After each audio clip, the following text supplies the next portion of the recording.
नमस्कार, मेरा नाम है डॉक्टर पुरु धवन और आज इस वीडियो में हम बात करने वाले हैं कि किस टाइप की डाइट एक पैरालिसिस पेशेंट को हेल्प करती है, कैसे उसकी रिकवरी फास्ट की जा सकती है अगर सही डाइट फॉलो की जाए, और डाइट से कैसे आप दोबारा से स्ट्रोक से, ब्रेन स्ट्रोक से बच सकते हैं। तो शुरुआत करते हैं हम इस वीडियो की, क्योंकि इस वीडियो में हम पैरालिसिस के बारे में बात कर रहे हैं। पैरालिसिस को थोड़ा सा समझ लेते हैं कि बेसिकली पैरालिसिस के अंदर आपकी बॉडी के साथ क्या हुआ था। जब किसी को पैरालिसिस होता है तो 90% चांसेस होते हैं कि उसको पैरालिसिस हो रहा है ब्रेन स्ट्रोक की वजह से, यानी ब्रेन के अंदर किसी टाइप का क्लॉट आया है, ब्रेन के अंदर किसी टाइप की ब्रेन हैमरेज हुआ कि अंदर टिश्यू के अंदर ब्लड रिलीज हुआ और वहाँ पर डैमेज हुआ। जब आपका ब्रेन का टिश्यू डैमेज हो जाता है तो ब्रेन जो काम करता था, आपकी मसल्स को कंट्रोल करना, आपके हाथ को कंट्रोल करना, आपकी स्पीच को कंट्रोल करना, ये काम नहीं हो पाता, जिसकी वजह से आपको दिक्कत आती है चलने में, आपको दिक्कत आती है हाथ उठाने में, आपको दिक्कत आती है बोलने में। मगर इस दिक्कत को जब हम रिकवरी करना शुरू करते हैं तो डाइट एक इम्पॉर्टेंट रोल प्ले कर सकती है। डाइट आपको हेल्प कर सकती है इस रिकवरी को फास्ट करने में, क्योंकि बॉडी को चाहिए होता है रॉ मटेरियल, कच्चा माल चाहिए, कच्चा माल चाहिए। कच्चा माल सही जाएगा तो ही तो सही आउटपुट निकल कर बाहर आएगा, क्योंकि हमारा ब्रेन हमारी बॉडी की 70% एनर्जी को कंज्यूम अकेले करता है। छोटा सा होता है मगर इतनी ज़्यादा कंजम्पशन करता है, तो इसकी जो डिमांड होती है एनर्जी की बहुत ज़्यादा होती है। तो उसे फुलफ़िल करते हुए बॉडी को उसे रिपेयर करना होता है, बॉडी को नए रास्ते बनाने होते हैं। आपकी मसल्स को चलाने के लिए आपको ट्रेनिंग के लिए एनर्जी चाहिए होती है, आपको फिजियोथेरेपी के लिए एनर्जी चाहिए होती है, तो वो एनर्जी की डिमांड भी पूरी करनी होती है। तो इसमें हम शुरुआत करेंगे कि इस तरह की डाइट आपकी पैरालिसिस को, आपके पैरालिसिस के पेशेंट को हेल्प कर सकती है रिकवरी को फास्ट करने में। क्योंकि मैंने आपको अभी पहले बताया कि एक पैरालिसिस पेशेंट के अंदर बहुत ज़्यादा एनर्जी की जरूरत पड़ती है, चाहे वो ब्रेन हो, चाहे वो एक्सरसाइज हो। तो जो आपका खाना होना चाहिए वो हाई प्रोटीन होना चाहिए, क्योंकि प्रोटीन एक बिल्डिंग ब्लॉक होता है। ब्रेन के अंदर नए साइनेप्सिस खोले जा रहे हैं, उनको यूज़ किया जा रहा है, तो प्रोटीन आपको एनर्जी तो देते ही देता है, बल्कि वो बिल्डिंग ब्लॉक की तरह भी काम करता है। वो आपकी बॉडी को एनर्जी देता है। तो प्रोटीन ऐसा होना चाहिए जो आपकी बॉडी में इंस्टेंटली लग जाए, बिल्कुल क्विक काम करे। तो कुछ ही प्रोटीन ऐसा होता है जिसको हम ये कंसिडर करते हैं कि बॉडी में बहुत फास्ट एक्टिंग होता है। पहला होता है आपका egg white. Egg white protein जो हम कंसिडर करते हैं, उसे ये लेके चलते हैं कि बॉडी के अंदर 100% एब्जॉर्ब होने वाली चीज़ है, कि आपने खाया तो ये पूरा का पूरा शरीर को लगता है, बाहर नहीं आता। और दूसरी आइटम है मिल्क, क्योंकि मिल्क के साथ भी कंसिडर किया जाता है कि ये कंप्लीट फूड होता है। इसमें प्रोटीन भी होता है, इसमें कार्बोहाइड्रेट्स भी होता है, इसमें फैट्स भी होता है, इसमें विटामिन भी होते हैं, इसमें मिनरल्स भी होते हैं। ये कंप्लीट फूड की तरह आपकी बॉडी की तरह वर्क करता है। तो ये दो मेन आइटम हैं जो एक पैरालिसिस पेशेंट को बहुत ज़्यादा हेल्प करती है चीज़ों को रिकवर करने में। मगर दूध का मतलब ये नहीं है कि जो बाकी डेयरी आइटम्स होती हैं, जैसे दही है, पनीर है, आपको खानी चाहिए अगर आप साई संजीवनी का ट्रीटमेंट ले रहे हैं। तो अगर आप साई संजीवनी का ट्रीटमेंट ले रहे हैं तो आपने गलती से भी दही पनीर नहीं खाना। अगर आप ट्रीटमेंट नहीं लेते तो आप इन्हें खाओगे, आपको फ़ायदा होगा, नुकसान नहीं होगा। मगर आप ट्रीटमेंट अगर आप ले रहे हो, तो ट्रीटमेंट की जो मेडिसिन हम आपको साई संजीवनी में देते हैं वो खट्टी चीज़ों के साथ सूट नहीं करती, वो सही तरीके से वर्क नहीं कर पाती। तो अगर आप साई संजीवनी के पेशेंट हैं तो ये पार्ट आपके लिए नहीं है। आपने गलती से भी दही, पनीर, चीज़ किसी भी फॉर्म में, छाछ, लस्सी, ये चीज़ें नहीं लेनी।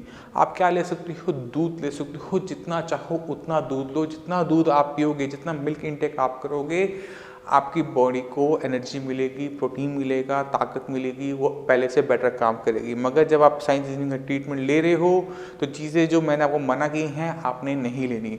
अगर आप साइंस इंजीनियरिंग के पेशेंट नहीं हो तो आप ले सकते हो, ये सारी चीज़ें कंज्यूम कर सकते हो। पनीर ले सकते हो, छाछ ले सकते हो, लस्सी ले सकते हो, ये आपको किसी टाइप का नुकसान नहीं पहुंचाती। अब चलते हैं, ये तो हमने जान लिया कि मिल्क एंड एग वाइट आपकी बॉडी को एनर्जी देता है।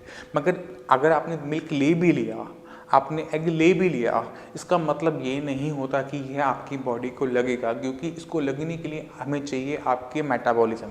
अगर एक पेशेंट का मेटाबॉलिज्म ख़राब है, पेशेंट को बहुत ज़्यादा कॉन्स्टिपेशन रहती है, पेट साफ नहीं होता, तो पेशेंट के अंदर क्या देखा जाता है कि ये जो हम प्रोटीन दे रहे होते हैं, मेडिसिन दे रहे होते हैं, वो भी सही तरीके से नहीं लग पाती, क्योंकि पैरालिसिस का पेशेंट एक जगह स्टैटिक हो जाता है, उसकी मूवमेंट खत्म हो जाती है। इस वजह से पेशेंट को कॉन्स्टिपेशन की दिक्कत अक्सर देखी जाती है।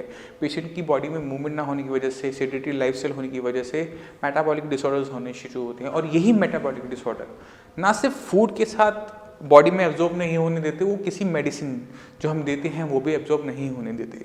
तो अपने मेटाबॉलिज्म को सही रखने के लिए पेशेंट को चाहिए कि अपनी लाइफस्टाइल को एक्टिव करे। पैरालिसिस से रिकवर भी करना है तो भी आपको एक एक्टिव लाइफस्टाइल चाहिए होती है, और अपने मेटाबॉलिज्म को ठीक रखना है तो भी आपको एक एक्टिव लाइफस्टाइल चाहिए होती है। तो जितने भी पेशेंट पैरालिसिस के होते हैं, इसलिए हम उनको बहुत ज़्यादा जोर देते हैं कि आप अपनी जो एक्सरसाइज है, जो फिजियोथेरेपी है, जो साइंस इंजीनियरिंग डॉक्टर्स आपको बताते हैं आपके हिसाब से, उस पर ध्यान दो। अपनी बॉडी के अंदर वो मूवमेंट्स लाते रहो जिससे आपका मेटाबॉलिज्म भी ठीक रहे और आपकी मसल्स में भी स्ट्रेंथ बनी रहे। क्योंकि जब हम पैरालिसिस का ट्रीटमेंट शुरू करते हैं, ब्रेन स्ट्रोक का ट्रीटमेंट शुरू करते हैं साइंस इंजीनियरिंग, वो कभी भी आपकी मसल्स का नहीं होता, क्योंकि आपकी मसल्स में कोई भी डिफेक्ट नहीं आया। आपकी मसल्स पहले भी ठीक थी, अभी भी ठीक हैं, बस फ़र्क ये आया है कि आपका ब्रेन अब उनको कंट्रोल नहीं करता। तो जब तक ब्रेन उसे दोबारा से कनेक्टिविटी नहीं बिठाता, तब तक आपकी मसल्स में पावर नहीं आ पाएगी, मसल्स नहीं चल पाएगी, मसल्स नहीं मूव कर पाएंगी। कनेक्टिविटी लाने के लिए, दोबारा से वहाँ पर उसे कंट्रोल लाने के लिए आपको एक वर्क करना पड़ता है अपने ब्रेन पे, और वही काम हम करते हैं साइंस इंजीनियरिंग में कि वो कनेक्टिविटी लाने के लिए आपको हम मेडिसिन प्रोवाइड करते हैं। पैरालिसिस के पेशेंट के अंदर डाइट एक और बहुत इंपॉर्टेंट काम करती है, वो है पेशेंट को बचाना दोबारा स्ट्रोक से, दोबारा पैरालिसिस से। क्योंकि पैरालिसिस पेशेंट के अंदर हमें एक दिक्कत और देखते हैं कि पेशेंट को अगर एक बार पैरालिसिस हुआ है तो उसको ज़िंदगी में दोबारा होने के चांसेस बढ़ जाते हैं। तो ऐसे पेशेंट को हम कंट्रोल कर सकते हैं, उनकी ये जो दोबारा होने की जो संभावना है उसको कम कर सकते हैं खाने पीने पे थोड़ा सा ध्यान देके। इसके लिए आपको थोड़ा सा पीछे जाना पड़ता है और समझना पड़ता है कि आपको पैरालिसिस किस वजह से हुआ था, क्योंकि पेशेंट के अंदर पैरालिसिस गिने चुने कारणों से होता है। ये तो क्लॉट आया हुआ, और क्लॉट आता है कोलेस्ट्रॉल की वजह से या डायबिटीज़ की वजह से। तो अगर कोलेस्ट्रॉल और डायबिटीज़ को कंट्रोल करना है तो वो भी मेडिसिन के साथ साथ आप डाइट से भी कर सकते हो। वहीं पर अगर पेशेंट के अंदर ब्रेन हैमरेज हुआ है तो ब्रेन हैमरेज होता है बीपी की बढ़ने की वजह से। तो बीपी को कंट्रोल कर आप दोबारा से ब्रेन हैमरेज की जो संभावना है उसको कम कर सकते हो। तो दोनों ही चीज़ों के अंदर, चाहे क्लॉट हो चाहे वो ब्रेन हैमरेज हो, डाइट का रोल बढ़ जाता है। मेडिसिन आप ले रहे हैं, आपके लेवल कंट्रोल में है, मगर अगर आप सही तरीके से डाइट लेते हैं, एक अच्छी डाइट लेते हैं, तो आप इन चीज़ों को कंट्रोल कर सकते हैं। तो हम चलते हैं पहले उन पेशेंट की तरफ जिनके अंदर पैरालिसिस हुआ है क्लॉट की वजह से। तो जो क्लॉट है वो अक्सर बना, मैंने आपको पहले बताया कि कोलेस्ट्रॉल और डायबिटीज़ की वजह से। तो डायबिटीज़ को कंट्रोल करने के लिए जो मीठा छोड़ना पड़ता है वो पार्ट होता है पैरालिसिस ट्रीटमेंट के डाइट के अंदर, कि आपने शुगर लेवल्स अपने बढ़ने नहीं देने। जिन पेशेंट के अंदर कोलेस्ट्रॉल बढ़ा रहता है, कोलेस्ट्रॉल की वजह से दिक्कत हुई है, उन पेशेंट को अपने कोलेस्ट्रॉल पे काम करना पड़ता है। मेडिसिन ले रहे हैं इसका मतलब ये नहीं है कि आप तला हुआ खा लेंगे या बहुत ज़्यादा डीप फ्राइड ले लेंगे। आपको इन चीज़ों से बचना पड़ता है, ऑयल वाली चीज़ों से बचना पड़ता है, डीप फ्राइड चीज़ों से बचना पड़ता है, आपको एक हेल्दी लाइफस्टाइल को लेना पड़ता है। तो इन चीज़ों का ध्यान रखो। अगर आप डायबिटिक हो, आपके कोलेस्ट्रॉल लेवल बढ़े हुए हैं, तो अपने खाने के अंदर कोई भी चीज़ जो मीठी है उसको निकाल दो, चाहे वो शहद ही क्यों ना हो, चाहे वो फ्रूट्स ही क्यों ना हो। कोई भी चीज़ जो मीठी लग रही है वो शुगर लेवल्स आपके बढ़ाएगी ही बढ़ाएगी। इस चीज़ को आपने ध्यान रखना है। दूसरी चीज़, अगर कोलेस्ट्रॉल की वजह से आपका बढ़ रहा है तो आपको अपने कोलेस्ट्रॉल को कम करने के लिए एक एक्टिव लाइफस्टाइल के साथ साथ कोलेस्ट्रॉल को बढ़ाने वाली चीज़ें जैसे आपका ऑयल है उसे अवॉइड करना होता है। कोशिश करो कि चीज़ें जो हों बेक्ड हों, कम से कम तेल में बनी हुई हों, मक्खन का यूज़ कम करो, घी का तेल कम करो, ऑयल का यूज़ कम करो, क्योंकि ये छोटी छोटी जो चेंजेस होते हैं ये आपको दोबारा से पैरालिसिस होने से बचा सकते हैं। इसी तरह से हम चलते हैं ब्रेन हैमरेज जैसे केसेस में, जहाँ पर जो पैरालिसिस हुआ है वो हाई बीपी की वजह से हुआ है। और हाई बीपी के पीछे सबसे बड़ा कॉज होता है वो है खाने के अंदर खूब सारे नमक का यूज़। लोग भुजिया बहुत खाते हैं, मिर्च मसाले बहुत खाते हैं, चीज़ों के ऊपर बुरक बुरक के खाते हैं, अचार का यूज़ बहुत ज़्यादा करते हैं, चटनियाँ बहुत खाते हैं। जब आप अचार, चटनियाँ, नमक बहुत ज़्यादा इंटेक करते हो तो आपका बीपी बढ़ा जाता है और ये बीपी दोबारा से कारण बन सकता है आपके ब्रेन हैमरेज का। तो खाने पीने के अंदर आपको नमक जैसी चीज़ों को अवॉइड करना चाहिए अगर आपका बीपी हाई बना जाता है। बीपी और शुगर की मॉनिटरिंग डेली बेसिस पर करनी चाहिए एक पैरालिसिस के पेशेंट को, और अपना कम से कम 3 महीने में एक बार ज़रूर अपना कोलेस्ट्रॉल चेक करवाएं और उसे कंट्रोल में रखने की कोशिश करें। जो मेडिसिन आपको दी जाती है डॉक्टर्स की तरफ से इन सब चीज़ों को कंट्रोल में रखने के लिए, वो आपको हेल्प करती है आपके दोबारा से पैरालिसिस में फंसने से, दोबारा से स्ट्रोक ना पड़े, इस वजह से ही मेडिसिन दी जाती है। मैं जानता हूँ पैरालिसिस के जितने भी पेशेंट होते हैं अगर वो अपना प्रिस्क्रिप्शन निकालेंगे तो उनको बस यही मेडिसिन मिलती है, या तो बीपी की होगी, शुगर की होगी, कोलेस्ट्रॉल की होगी या मल्टीविटामिन चल रहे होंगे। ये इसलिए होता है कि आपको दोबारा ना हो, मगर ये आपकी हेल्प नहीं करती रिकवरी करने में। एक पैरालिसिस पेशेंट के अंदर दिक्कत ब्रेन की हुई थी, कोलेस्ट्रॉल की नहीं है। अब ब्रेन को रिकवर करना है तो मेडिसिन आपकी ब्रेन की ही चलनी चाहिए, जो ब्रेन की जो सेल्स हैं उसको हेल्प करे रिकवर करने में।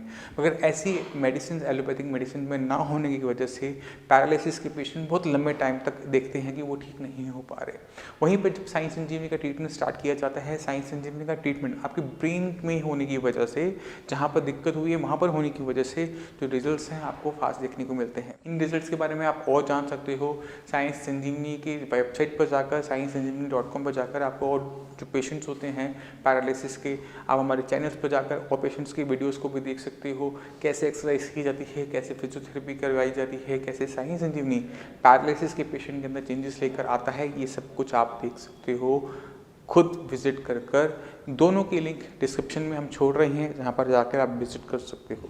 मैं उम्मीद करता हूँ इस डाइट की इंपॉर्टेंस और डाइट क्यों ज़रूरी है एक पैरालिसिस पेशेंट के लिए और क्या डाइट होनी चाहिए उसका आइडिया आपको हो गया होगा। फिर भी आपके माइंड में कोई भी डाउट हो, कुछ भी पूछना चाहते हो तो नीचे दिए गए नंबर पर कॉल कर साइंस संजीवनी के डॉक्टर से आप फ्री ऑफ कॉस्ट कंसल्टेशन ले सकते हो।